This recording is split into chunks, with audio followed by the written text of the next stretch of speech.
सोमवार से शुक्रवार सुबह 9 बजे। ब्रेक के बाद आप सभी का फिर से स्वागत है। खादी तथा ग्रामोद्योग आयोग द्वारा कोविड-19 महामारी को देखते हुए उठाए गए स्वनिरंतरता उपायों के अच्छे परिणाम आने लगे हैं। विपदा में फंसे प्रवासी श्रमिक अगस्त महीने में उत्तर प्रदेश के केवीआईसी के शहद मिशन में शामिल हुए। श्रमिकों ने पहले शहद उत्पादन का लाभ उठाया है। आइए देखते हैं खास रिपोर्ट। इसी वर्ष 25 अगस्त को पश्चिमी उत्तर प्रदेश के मुजफ्फरनगर जिले में 5 प्रवासी श्रमिकों ने मधुमक्खियों के 50 बॉक्स से 253 किलोग्राम शहद निकाला। अपरिकृत शहद 200 रुपए प्रति किलो के औसत से बिकता है और इस दर से प्रवासी श्रमिकों को लगभग 50,000 रुपए प्राप्त होने की आशा है। इसका अर्थ प्रत्येक लाभार्थियों की 10,000 रुपए की औसत आय है। इस क्षेत्र में केवीआईसी के प्रशिक्षण के बाद 70 प्रवासी श्रमिकों को मधुमक्खियों के 700 बक्से दिए गए थे। दिसंबर से मार्च महीने में मधुमक्खियों के इन बक्सों से कम 5 गुना शहद प्राप्त होगा, क्योंकि सीजन के दौरान यूकेलिप्टस और सरसों की फसल अपने चरम पर होगा। मधुमक्खी पालक अपने बक्सों को हरियाणा, राजस्थान तथा पूर्वी उत्तर प्रदेश में भेजने में सक्षम होंगे। केवीआईसी के अध्यक्ष विनय कुमार सक्सेना ने कहा कि आत्मनिर्भर भारत अभियान के भाग के रूप में शहद मिशन के साथ अन्य शहरों से अपने घर चले गए श्रमिकों को इस काम में लगाया गया। लाभार्थियों ने समर्थन के लिए केवीआईसी को धन्यवाद दिया और कहा कि आयोग ने हमें मधुमक्खी पालन से काम की तलाश में अन्य शहरों में गए बिना अपनी आजीविका अर्जित करने में सक्षम बनाया। प्रधानमंत्री के आत्मनिर्भर भारत आह्वान को देखते हुए केवीआईसी ने उत्तर प्रदेश तथा बिहार में सैकड़ों प्रवासी श्रमिकों को शहद मिशन, कुम्हार सशक्तिकरण योजना और डिग्निटी परियोजनाओं में शामिल किया। आइए अब देखते हैं किसान की सफलता गाथा। पद्मश्री पुरस्कार से सम्मानित सफल किसान के बारे में, जिनका नाम है वेंकटपति रेड्डी। इनके प्रयासों को राष्ट्रीय स्तर पर मान्यता मिली। आज जानेंगे कृषि क्षेत्र में इनके योगदान और उनके जीवन पर कुछ खास बातें। वर्ष 2012 में वेंकटपति रेड्डी को फूलों की विभिन्न तरह की संकर किस्मों को विकसित करने के लिए सरकार द्वारा पद्मश्री पुरस्कार से सम्मानित किया गया है। रेड्डी को धुंध कक्ष में नोडल स्टेम कटिंग की तकनीक के मानकीकरण का श्रेय दिया जाता है। इनके द्वारा संकर किस्में राष्ट्रपति भवन के मुगल गार्डन में लगाई गई हैं, जो कि देखने में बेहद ही मनमोहक हैं। वेंकटपति रेड्डी को अंतरराष्ट्रीय तमिल विश्वविद्यालय मैरीलैंड यूएसए ने 2011 में डॉक्टर ऑफ लेटर्स की उपाधि से सम्मानित किया है। साथ ही इन्हें tractors and farm equipment limited की ओर से विजन विट्टिगर पुरस्कार मिला है। वे लिम्का बुक ऑफ रिकॉर्ड्स में भी शामिल हैं, जो अपने नवाचारों के लिए रिकॉर्ड्स और उपलब्धियों का एक भारतीय भंडार है। रेड्डी, जिन्हें भारत के राष्ट्रपति द्वारा राष्ट्रपति भवन में उनके साथ दोपहर के भोजन के लिए आमंत्रित किया गया था, इन्हें 2012 में भारत सरकार द्वारा पद्मश्री के नागरिक सम्मान से सम्मानित किया गया था। ये पुडुचेरी के पहले व्यक्ति हैं जिन्हें इस सम्मान से नवाजा गया है। वेंकटपति रेड्डी ने क्रॉसेंड्रा और रोग प्रतिरोधक कैसरीना जैसे पौधों की 100 से अधिक किस्मों को विकसित किया है। इनके द्वारा विकसित की गई क्रॉसेंड्रा किस्मों में एक नाम भारत के पूर्व राष्ट्रपति अब्दुल कलाम क्रॉसेंड्रा नाम दिया गया है।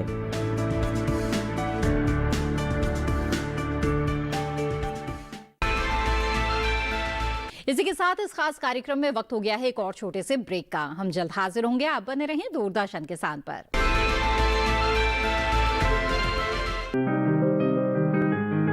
बीमारियों से कैसे बचेगी फसल? मवेशियों की मुश्किलों का क्या है हल? कहां से लाएं बीज, कितनी लगेगी खाद? किसानों के हर फोन का विशेषज्ञ देंगे जवाब। देखिए हेलो किसान लाइव सोमवार से शुक्रवार शाम 6 बजे।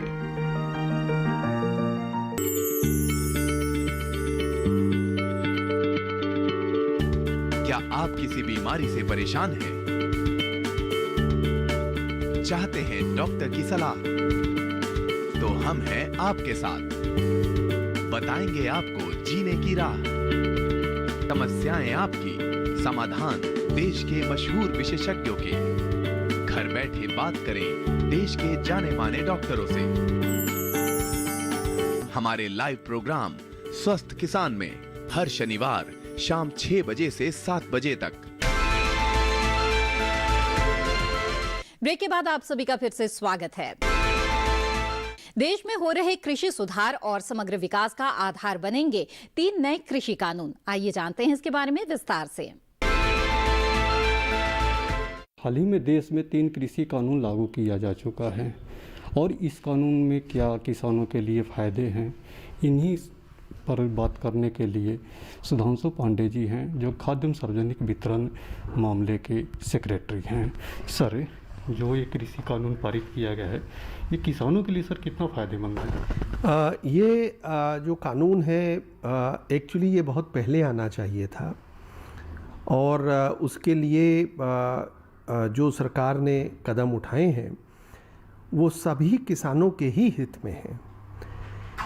किसानों के ही इनकम को स्टेबलाइज करने के लिए, उनको मार्केट फ्लक्चुएशन से बचाने के लिए, उनको एक एश्योर्ड रिटर्न देने के लिए, उनके लिए अच्छे इनपुट्स की सप्लाई हो, बीज, खाद, अच्छे से अच्छी टेक्नोलॉजी, अच्छे से अच्छी सिंचाई की व्यवस्था, ये सब जो है, जो फार्मर्स एम्पावरमेंट एक्ट है उसमें जो कॉन्ट्रैक्ट फार्मिंग का प्रोविज़न है उसके ज़रिए संभव हो पाएगा। इसके चलते ऑलरेडी कुछ राज्यों में, उत्तर प्रदेश में, अभी अलीगढ़ में 1000 से ऊपर किसानों ने मिल कर के बासमती चावल के लिए एक कॉन्ट्रैक्ट एग्रीमेंट किया है और इसमें दोनों का फ़ायदा है। किसानों का ज़्यादा फ़ायदा है क्योंकि किसानों को अनसर्टेनिटी जो होती थी मार्केट के प्राइस की, उससे उनका बचाव होगा, उससे उन्हें सुरक्षा मिलेगी। जो दूसरा कानून था वो भी किसानों के ही हित में है क्योंकि उसमें जो किसानों के ऊपर बंदिशें थीं कि वो अपना सामान सिर्फ एक जगह पर बेच सकते हैं, एक आदमी को बेच सकते हैं जो लाइसेंस ले करके होते थे, स्टेट की बाउंड्रीज़ के बाहर नहीं बेच सकते हैं, तो ये सब बंदिशें ख़त्म हुई हैं। अब किसान को जहाँ पर भी अपनी प्रोड्यूस का अच्छी कीमत मिलेगी, अच्छा ख़रीदार मिलेगा, जितना जल्दी उसे पैसा मिलेगा, वहाँ पर वो उसको बेच सकता है। और इन सब को सपोर्ट करने के लिए करीब 10,000 से ज़्यादा फार्मर्स प्रोड्यूस ऑर्गेनाइजेशन बनाने की सरकार की तरफ से पहल हुई है। करीब 1 लाख करोड़ जो एग्री इंफ्रा फंड है उससे दिया जाएगा, जिसमें 3% इंटरेस्ट सबवेंशन है, क्रेडिट गारंटी का प्रोविज़न है। तो इन सब को देखते हुए बहुत जल्दी देश में एक ऐसा एग्रीकल्चर मार्केट का इकोसिस्टम बनेगा जिसमें किसान वो अपनी मर्ज़ी का मालिक होगा और अपने सामान को कहाँ पर, किसको, किस दाम के ऊपर बेचना है वो खुद फैसला कर पाएगा। तो ये किसानों के ही हित में है और आने वाले बहुत जल्दी समय में ये सभी किसानों को इस चीज़ का आभास हो जाएगा। सर, इसमें सर स्टॉक लिमिट्स के, जैसे आपके जो मंत्रालय है उसमें स्टॉक लिमिट्स की बात था, इसमें सर हटा दिया गया है। इससे सर प्राइस पर कितना इम्पैक्ट पड़ेगा? एक्चुअली इसकी वजह से 2 चीज़ें होंगी। नंबर 1, सबसे पहले तो जो स्टोरेज और सप्लाई चेन है उसमें इन्वेस्टमेंट आएगा, जिससे कि अब लोग जो हैं, कोई भी चीज़ तुरंत अगर पैदा होती है तो उसको तुरंत बेचने की उसे जल्दी नहीं होगी। वो पूरे साल उस सामान को बेच सकता है, उसको स्टॉक कर सकता है, सप्लाई चेन पूरी बनेगी। तो warehouses, cold storage, atmospheric control storages, इन सब में इन्वेस्टमेंट आएगा और इससे प्राइस जो है वो पूरे साल इक्वलाइज होंगे। तो जो प्राइस में सीजनल फ्लक्चुएशंस होते थे वो ख़त्म होंगे। इन सब चीज़ों के आने में कुछ समय लगेगा क्योंकि इसके लिए एक नया इंफ्रास्ट्रक्चर बनना है, इसके लिए एक नई व्यवस्था बननी है, लेकिन उसकी नींव पड़ गई है इन कानूनों से और बहुत जल्दी इसका फार्मर को भी और कंज्यूमर को भी दोनों को फ़ायदा होगा। सर प्याज की कीमत है, टमाटर की कीमत है, काफ़ी सर बढ़ गया।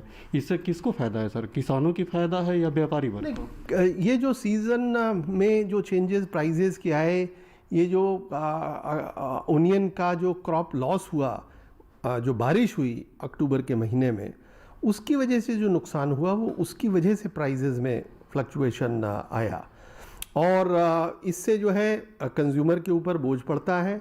और चूंकि उस समय तक किसानों से सामान बिक चुका होता है तो वो फ़ायदा पूरी तरह से किसानों को नहीं मिल पाता है। लेकिन जो नया प्रोग्राम है उसमें जब किसानों को पता है कि मैं अपना सामान अपने वेयर हाउस में रख सकता हूँ, फार्मर प्रोड्यूस अपना ऑर्गेनाइजेशन बना सकते हैं, तो फिर किसान उसका बेहतर फ़ायदा उठा पाएगा जो आज वो नहीं उठा पाता है।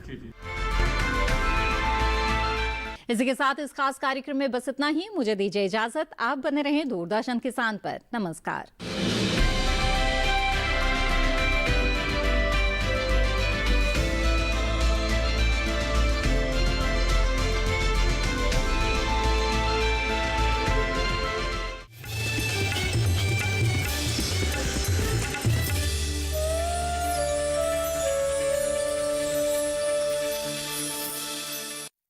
नमस्कार, मैं हूं आपके साथ श्वेता श्रीवास्तव और आज मैं आपको लेकर चलूंगी भारत के मसालों की चटपटी दुनिया में। ये वो दुनिया है जिसने सदियों से या यूं कहें सदा से विश्व की कई संस्कृतियों को अपनी ओर खींचा है।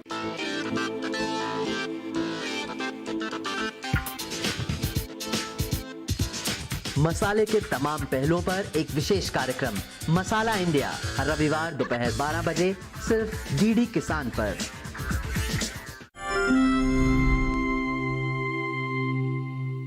औरैया जिले के विकास खंड भाग्यनगर स्थित परवाहा गांव में प्रमुख रूप से धान, गेहूं और मक्का की खेती होती है। परवाहा क्षेत्र में पुरुषों के साथ महिलाएं भी खेती और पशुपालन में बढ़ चढ़कर हिस्सा ले रही हैं। यहीं की एक महिला किसान हैं, गीता देवी, जिन्होंने वैज्ञानिक तरीके से खेती करके इस क्षेत्र का नाम रोशन किया है। परवाहा गांव की रहने वाली गीता देवी कृषि कार्यों से जुड़ी हुई हैं। गीता के पास पैतृक जमीन 0.8 एकड़ है, जिस पर वो साल भर खेती करती थी, लेकिन उन्हें अनाज का अच्छा उत्पादन नहीं मिल पा रहा था। इन्होंने खेती के साथ पशुपालन भी अपनाया, फिर भी इनकी माली हालत में कोई सुधार नहीं हुआ। वर्ष 2015 में इन्होंने कृषि विज्ञान केंद्र परवाहा से प्रशिक्षण लिया और उत्पादन को बढ़ाया। इन्होंने वैज्ञानिक तरीके से ऊसर भूमि का सुधार किया। ऊसर सुधार के लिए ये धान के पुआल को जलाती नहीं है। इसके प्रबंधन के लिए धान की कटाई ऊपर से करती हैं और धान के पुआल को गेहूं की बुआई के बाद पूरे खेत में बिछा देती हैं, जिससे गेहूं का जमाव अच्छा होता है और पानी की भी बचत होती है। पुआल के प्रबंधन के साथ साथ भूमि की उर्वरा शक्ति भी बढ़ती है। मैं अथवर धान काटती हूँ, पुआल को इकट्ठा कर लेती हूँ, फिर बाद में हम गेहूँ बोने के बाद पुआल को खेत में फैला देती हूँ, जिससे मेरी खेत की नमी रहे और बीज भी अच्छा जमे और इसमें खरपतवार भी नहीं होता है। गीता देवी की जमीन कृषि विज्ञान केंद्र परवाहा के बगल में ही है, इसलिए गीता देवी कृषि विज्ञान केंद्र के वैज्ञानिकों के निरंतर संपर्क में रहती हैं। गीता देवी वैज्ञानिकों के सहयोग से धान की ऊसर प्रजाति CSR 36 का बीज उत्पादन कर रही हैं। ये 8 क्विंटल बीज उत्पादन कर 30 से 35 हजार रुपए अतिरिक्त आमदनी कमा रही हैं। इनके पति राजेंद्र पाल इनको कृषि कार्यों में पूरा सहयोग कर रहे हैं। CSR 36 का बीज हम धान लगाती हूँ, उसमें जो सूखे खेत में या गीले में धान हो जाता है और हमें उसमें धान में मुनाफा भी होती है। खेती के अलावा गीता देवी ने पशुपालन के क्षेत्र में भी सफलता प्राप्त की है। पशुओं का दूध ये शहर में बेच रही हैं, जिसके दाम इन्हें अच्छे मिल रहे हैं। गीता आज पशुपालन से 60,000 तथा बीज और फसल उत्पादन से 75,000 रुपए सालाना कमा रही हैं। मेरे पास 3 भैंसें हैं, 1 गाय है वे मुर्री टाइप नस्ल की, अच्छी नस्ल की भैंसें हैं मुर्री टाइप की, और वे दूध भी देती हैं जो 30-35 लीटर दूध हो जाता है, वो हम बाज़ार में बेचती हूँ। मेरे पास बकरी बर्बरी नस्ल की बकरी हैं। गीता देवी द्वारा पशुपालन करने के कारण उन्हें जैविक खाद भी प्राप्त हो रही है। जैविक खाद का प्रयोग वह ऊसर भूमि में करके उसकी उपजाऊ क्षमता बढ़ा रही हैं। उन्हें फसल उत्पादन भी गुणवत्तापूर्ण प्राप्त हो रहा है और वे रासायनिक खाद के दुष्प्रभाव से भी फसलों को बचा रही हैं। गीता देवी ने पशुपालन और खेती के माध्यम से अपनी आर्थिक स्थिति को बेहतर किया है। दूध बेचकर मैंने प्लाट भी लिए, मकान भी बनवाया और मैंने बच्चों को पढ़ाया। पढ़ाने के बाद और मैंने खेती भी खरीदी। उस समय 4 बीघा मेरे पास ज़मीन थी, अब इस समय 4 एकड़ ज़मीन मैंने खरीद ली है। परिवार और बच्चों के साथ आज गीता खुशहाल जीवन बिता रही हैं।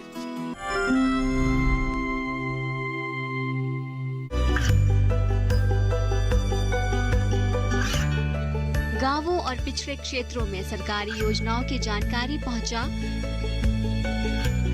देश में कौशल और क्षमता विकास कर ग्रामीणों को सामाजिक बदलाव और विकास से जोड़ने की दूरदर्शन किसान की पहल चौपाल चर्चा देखें सोमवार से शुक्रवार सुबह 9 बजे।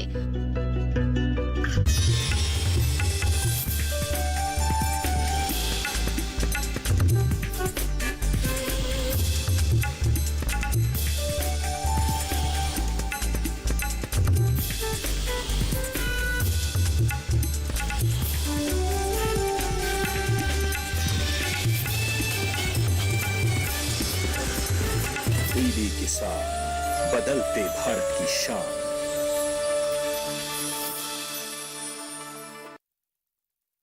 Agriculture insurance company of India limited प्रस्तुत करते हैं मौसम खबर। संपन्न भारत की पहचान, बीमित फसल, खुशहाल किसान।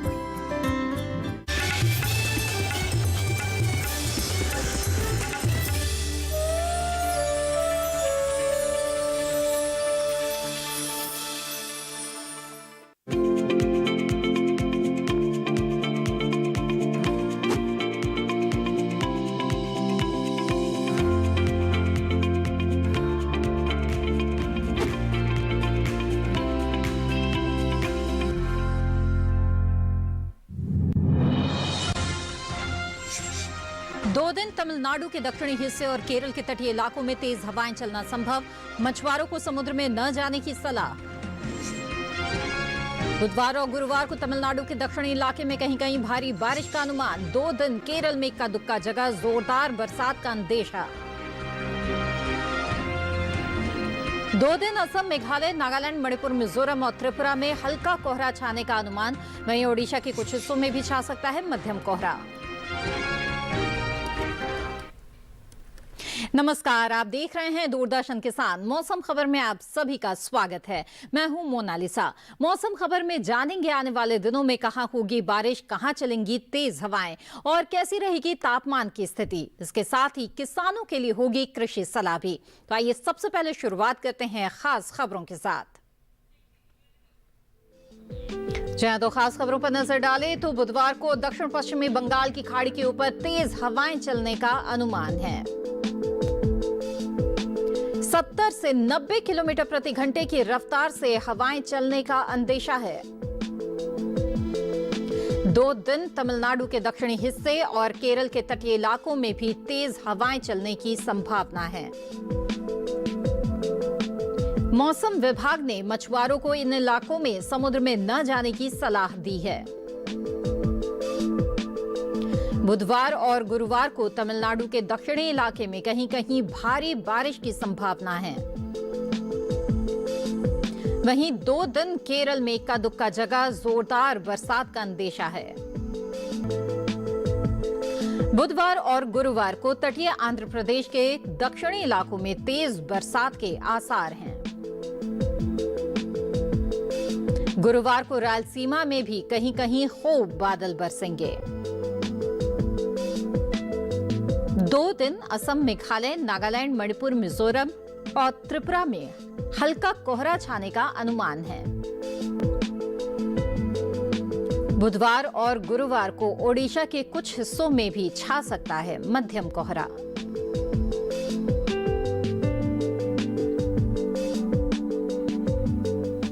और आइए अब डालते हैं नजर बारिश के अनुमान पर और जानते हैं कि अगले 2 दिन कहां होगी बारिश और कहां रहेगा मौसम साफ।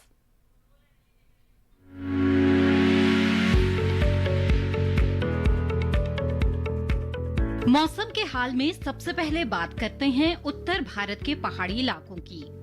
बुधवार और गुरुवार को जम्मू कश्मीर और लद्दाख में बारिश के आसार नहीं हैं। साथ ही अगले 2 दिन हिमाचल प्रदेश और उत्तराखंड में भी बारिश की संभावना नहीं है। वहीं बुधवार और गुरुवार को पंजाब, हरियाणा और दिल्ली में बारिश की संभावना नहीं है। साथ ही अगले 2 दिन पूर्वी और पश्चिमी उत्तर प्रदेश में बारिश का अनुमान नहीं है। बुधवार और गुरुवार को पूर्वी और पश्चिमी राजस्थान में भी बरसात के आसार नहीं दिख रहे हैं। वहीं अगले 2 दिन पूर्वी भारत के गांगेय पश्चिम बंगाल में बारिश का अनुमान नहीं है, जबकि बुधवार और गुरुवार को उप हिमालय पश्चिम बंगाल और सिक्किम में कहीं कहीं बारिश की संभावना है। साथ ही गुरुवार को अरुणाचल प्रदेश में इक्का दुक्का स्थानों पर बरसात का अनुमान है। वहीं अगले 2 दिन असम और मेघालय में बरसात के आसार नहीं हैं। बुधवार और गुरुवार को नागालैंड, मणिपुर, मिजोरम और त्रिपुरा में भी बारिश की संभावना नहीं है। 2 दिन बिहार, झारखंड और ओडिशा में बरसात के आसार नहीं हैं। अगर मध्य भारत की बात करें तो बुधवार और गुरुवार को पूर्वी और पश्चिमी मध्य प्रदेश में बारिश की संभावना नहीं है। साथ ही 2 दिन छत्तीसगढ़ में भी बरसात के आसार नहीं हैं। बुधवार और गुरुवार को मध्य महाराष्ट्र में बारिश की संभावना नहीं है। साथ ही 2 दिन मराठवाड़ा में भी बरसात का अनुमान नहीं है। दक्षिण भारत की बात करें तो बुधवार को तटीय आंध्र प्रदेश में कहीं कहीं बरसात का अनुमान है। साथ ही बुधवार को रायलसीमा में भी इक्का दुक्का जगह बरसात के आसार बने हुए हैं। वहीं गुरुवार को तेलंगाना में कहीं कहीं बरसात का अंदेशा है। बुधवार और गुरुवार को तमिलनाडु और पुडुचेरी के ज्यादातर इलाकों में बारिश की संभावना बनी हुई है। गुरुवार को कर्नाटक के तटीय इलाकों में कहीं कहीं बरसात के आसार हैं। वहीं बुधवार को दक्षिणी कर्नाटक के भीतरी इलाकों में इक्का दुक्का जगह बारिश का अंदेशा है। बुधवार और गुरुवार को केरल के ज्यादातर इलाकों में बारिश का अनुमान है। वहीं 2 दिन अंडमान और निकोबार द्वीप समूह के कई इलाकों में बारिश की संभावना बनी हुई है। मौसम पूर्वानुमान के बाद आइए अब जान लेते हैं कि पिछले 24 घंटों के दौरान देश में कैसा रहा मौसम का मिजाज। आइए जानते हैं कहां हुई बारिश और कहां छाया कोहरा। बरसात की पहले बात करें तो केरल में इक्का दुक्का जगह बारिश हुई। तमिलनाडु और पुडुचेरी में कहीं कहीं बादल बरसे। साथ ही आंध्र प्रदेश के तटीय इलाकों में इक्का दुक्का जगह बारिश हुई। अंडमान और निकोबार द्वीप समूह में भी कुछ जगह बरसात हुई। बात करते हैं कोहरे की। जम्मू कश्मीर और लद्दाख में कहीं कहीं छाया कोहरा। पूर्वी और पश्चिमी उत्तर प्रदेश में भी कुछ जगह कोहरा छाया रहा। पंजाब में कई जगहों पर कोहरा रहा तो असम, मेघालय, नागालैंड, मणिपुर, मिजोरम में और त्रिपुरा में कहीं कहीं कोहरा छाया रहा। तो पूर्वोत्तर के भी ये इलाके जहां पर कोहरे का असर दिखा। इसके साथ ही तमिलनाडु में कहीं कहीं कोहरा छाया रहा। और आइए अब जानते हैं देश के किस हिस्से में कैसा रहा तापमान। पहले बात करते हैं अधिकतम तापमान की। जम्मू कश्मीर और लद्दाख में कुछ जगह अधिकतम तापमान सामान्य के मुकाबले 3 से 5 डिग्री ज्यादा दर्ज किया गया। पश्चिमी मध्य प्रदेश में भी कुछ जगह अधिकतम तापमान सामान्य के मुकाबले 3 से 5 डिग्री ऊपर रहा। इसके साथ ही सौराष्ट्र और कच्छ में कुछ जगह अधिकतम तापमान सामान्य के मुकाबले 3 से 5 डिग्री ज्यादा रहा। वहीं विदर्भ के ज्यादातर इलाकों में अधिकतम तापमान सामान्य के मुकाबले 1.5 से 3 डिग्री ऊपर रहा। साथ ही मराठवाड़ा में भी कई स्थानों पर अधिकतम तापमान सामान्य के मुकाबले 1.5 से 3 डिग्री ऊपर रहा। वहीं इस दौरान नागालैंड, मणिपुर, मिजोरम और त्रिपुरा में कई जगह अधिकतम तापमान सामान्य के मुकाबले 1.5 से 3 डिग्री ज्यादा दर्ज किया गया। वहीं हरियाणा और दिल्ली में कई जगह अधिकतम तापमान सामान्य के मुकाबले 1.5 से 3 डिग्री कम रहा। तो पश्चिमी उत्तर प्रदेश में भी कहीं कहीं अधिकतम तापमान सामान्य के मुकाबले 1.5 से 3 डिग्री नीचे दर्ज किया गया। गांगेय पश्चिम बंगाल में इक्का दुक्का जगह अधिकतम तापमान सामान्य के मुकाबले 1.5 से 3 डिग्री कम रहा। देश के मैदानी इलाकों में सबसे ज्यादा तापमान तटीय कर्नाटक के मंगलुरु में 37 डिग्री सेल्सियस दर्ज किया गया। ये तो हाल रहा अधिकतम तापमान का। आइए अब नजर डाल लेते हैं न्यूनतम तापमान की स्थिति पर। मध्य महाराष्ट्र में कहीं कहीं न्यूनतम तापमान सामान्य के मुकाबले 5 डिग्री अधिक रहा। तो वहीं गुजरात में कई जगह न्यूनतम तापमान सामान्य के मुकाबले 3 से 5 डिग्री ऊपर रहा। कोंकण में भी कई जगह न्यूनतम तापमान सामान्य के मुकाबले 3 से 5 डिग्री ज्यादा दर्ज किया गया। इस दौरान जम्मू कश्मीर और लद्दाख में कुछ जगह न्यूनतम तापमान सामान्य के मुकाबले 3 से 5 डिग्री ज्यादा रहा। तो वहीं हिमाचल प्रदेश और उत्तराखंड में भी कुछ जगह न्यूनतम तापमान सामान्य के मुकाबले 3 से 5 डिग्री ज्यादा रहा। इसके अलावा रुक करते हैं पूर्वी भारत का। उप हिमालय, पश्चिम बंगाल और सिक्किम में कई जगह न्यूनतम तापमान सामान्य के मुकाबले 1.5 से 3 डिग्री ज्यादा रहा। इसके साथ ही बिहार में कई जगह न्यूनतम तापमान सामान्य के मुकाबले 1.5 से 3 डिग्री नीचे रहा। साथ ही हरियाणा और दिल्ली में भी कुछ जगह न्यूनतम तापमान सामान्य के मुकाबले 1.5 से 3 डिग्री कम रहा। और इस बीच देश में सबसे कम तापमान पश्चिमी राजस्थान के चूरू में 5.5 डिग्री सेल्सियस दर्ज किया गया। और इसके साथ बुलेटिन में वक्त हो चला है एक छोटे से ब्रेक का। ब्रेक के बाद जानेंगे कैसे करें सरसों की खेती। आप बने रहें दूरदर्शन किसान पर।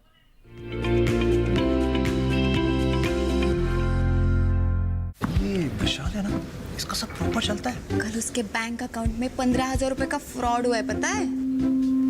इसको तो कोई टेंशन ही नहीं होती है, देखना। टेंशन क्यों? मेरी कोई गलती नहीं थी। फिर भी फ्रॉड होने पर मैंने तुरंत बैंक को इन्फॉर्म कर दिया। आरबीआई कहता है अगर आपके अकाउंट से किसी ने धोखे से पैसे निकाले हैं तो बैंक को जल्द से जल्द इन्फॉर्म कीजिए। 3 दिन के अंदर इन्फॉर्म किया तो कोई नुकसान नहीं होगा। जितना लेट करोगे उतना ज्यादा नुकसान। और सुन, सब चलता नहीं है, प्रॉपर चलाना पड़ता है। आरबीआई कहता है जानकार बनिए, सतर्क रहिए। ब्रेक के बाद आप सभी का फिर से स्वागत है। सर्दियों के इस मौसम में देश के किन हिस्सों में कौन सी फसलें बोएं और रोपें, साथ ही फसलों की देखभाल कैसे करें, ये जानने के लिए आइए देखते हैं एक खास रिपोर्ट।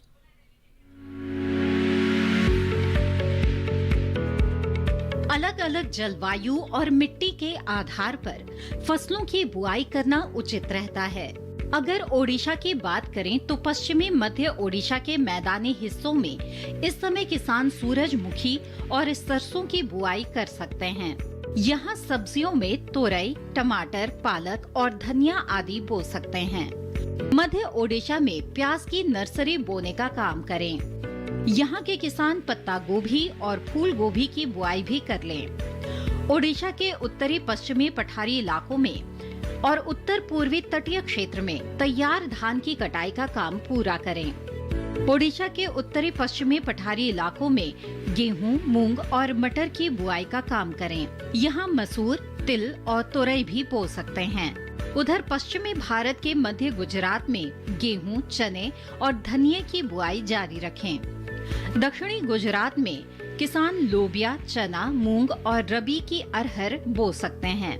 यहाँ के किसान रबी के चारे की बुआई और गोभी की रोपाई भी कर लें। उत्तरी गुजरात में सौंफ, जीरे और सरसों की बुआई जारी रखें। यहाँ के किसान गेहूं, चना, धनिया, लहसुन और प्याज की बुआई भी कर सकते हैं। साथ ही महाराष्ट्र के कोंकण में तैयार धान और रागी की कटाई जल्दी पूरी कर लें ताकि बुआई के लिए दूसरी फसलों में देरी न हो। यहाँ के किसान जल्द ही सरसों, चना और सूरजमुखी की बुआई का काम भी पूरा कर लें। कोंकण में रबी की मूंगफली की बुआई पूरी करें। मध्य महाराष्ट्र में कपास को चुनने का काम जारी रखें। यहाँ के किसान चना, गेहूं, मक्का आदि रबी फसलों की बुआई पूरी करें। यहाँ गन्ने की बुआई के लिए अंतिम समय है। विदर्भ में रबी की फसलों में गेहूं और अलसी की बुआई अभी करते रहें। जी तो अभी आपने विस्तार से जाना कि इस मौसम को ध्यान में रखते हुए कहाँ कौन सी फसल बोएं। जहाँ सरसों की भी बुआई का समय चल रहा है और भारत में बड़े पैमाने पर सरसों उगाई जाती है। अच्छी पैदावार के लिए कदम कदम पर एहतियात बरतने की जरूरत होती है। बीजों का चुनाव करते समय भी इस बात का ध्यान रखें कि जो किस्म आप खरीद रहे हैं वो आपके इलाके के जलवायु के हिसाब से सही हो। आइए विस्तार से जानते हैं सरसों की खेती के बारे में।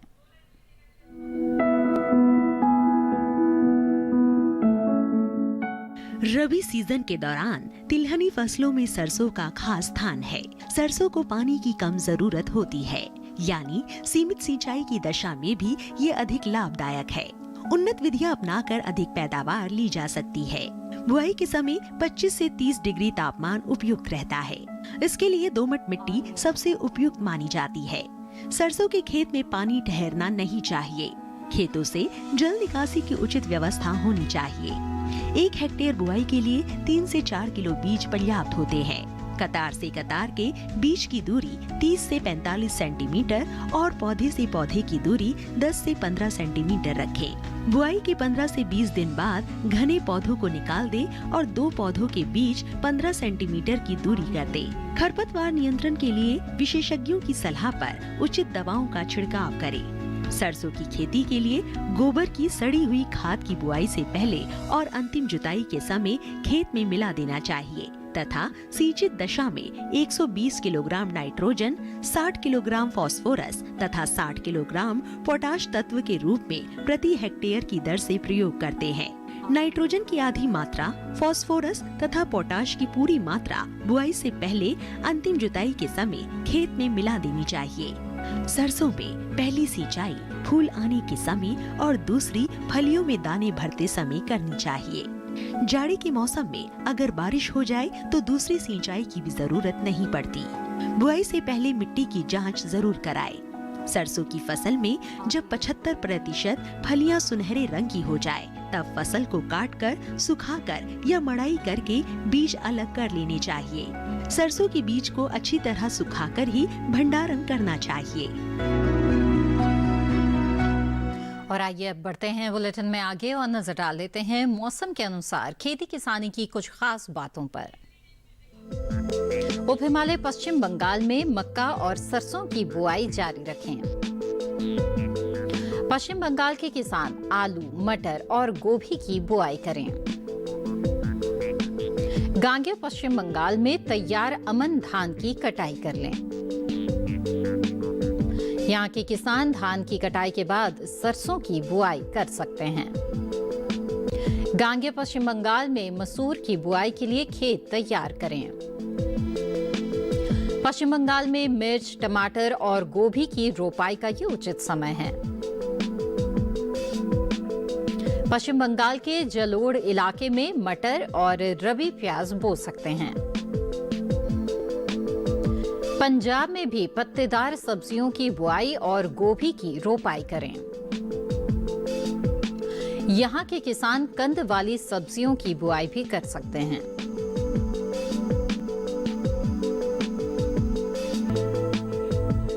इसी के साथ मौसम खबर में वक्त एक छोटे से ब्रेक का। आगे डालेंगे नजर मौसम और खेती से जुड़ी हुई कुछ खास बातों पर। आप बने रहें दूरदर्शन किसान पर।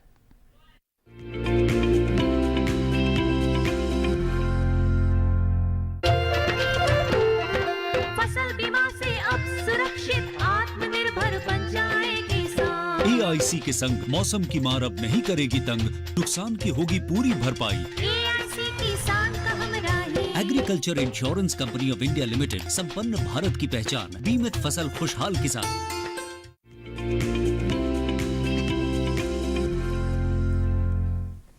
ब्रेक के बाद आप सभी का फिर से स्वागत है और अब मौसम के लिहाज से खेती किसानी की कुछ और खास बातें। पंजाब के किसान इन दिनों नींबू वर्गीय पौधों की रोपाई कर सकते हैं। आम, अमरूद, पपीता, बेर, लीची आदि के पौधों की रोपाई के लिए यह समय बिल्कुल अनुकूल है। पंजाब के किसान जल्द ही गेहूं और मटर की बुआई पूरी कर लें। पश्चिमी पंजाब में उन्नत किस्म के गेहूं की बुआई किसान कर सकते हैं। वहीं पश्चिमी पंजाब में शलजम, मूली और गाजर की उन्नत किस्में लगाएं। पश्चिमी पंजाब के किसान टमाटर की पौध तैयार करें। पंजाब के मध्य भाग में बैंगन और टमाटर की नर्सरी तैयार कर लें। और अब बुलेटिन में नजर डाल लेते हैं मौसम की कुछ अहम झलकियों पर। बुधवार को दक्षिण पश्चिमी बंगाल की खाड़ी के ऊपर तेज हवाएं चलने का अनुमान है। 70 से 90 किलोमीटर प्रति घंटे की रफ्तार से हवाएं चलने का अंदेशा है। 2 दिन तमिलनाडु के दक्षिणी हिस्से और केरल के तटीय इलाकों में भी तेज हवाएं चलने की संभावना है। मौसम विभाग ने मछुआरों को इन इलाकों में समुद्र में न जाने की सलाह दी है। बुधवार और गुरुवार को तमिलनाडु और दक्षिणी इलाके में कहीं कहीं भारी बारिश की संभावना है। 2 दिन केरल में इक्का दुक्का जगह जोरदार बरसात का अंदेशा है। बुधवार और गुरुवार को तटीय आंध्र प्रदेश के दक्षिणी इलाकों में तेज बारिश की संभावना है।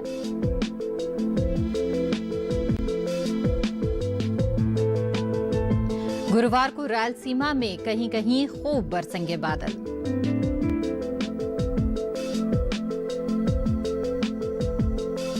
दो दिन असम, मेघालय, नागालैंड, मणिपुर, मिजोरम और त्रिपुरा में हल्का कोहरा छाने का अनुमान है।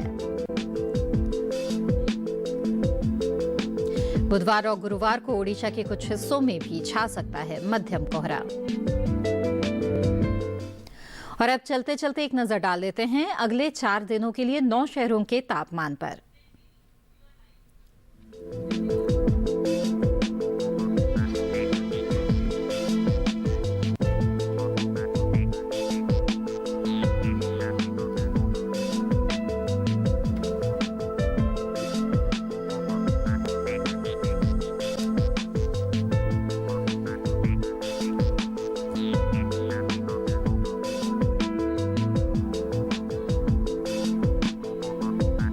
और इसी के साथ मौसम खबर में बस इतना ही। उम्मीद है कि मौसम खबर से आपको मदद मिल रही होगी। मौसम का ताजा हाल और कृषि सलाह के साथ फिर होंगे हाजिर। आप बने रहें दूरदर्शन किसान पर। नमस्कार।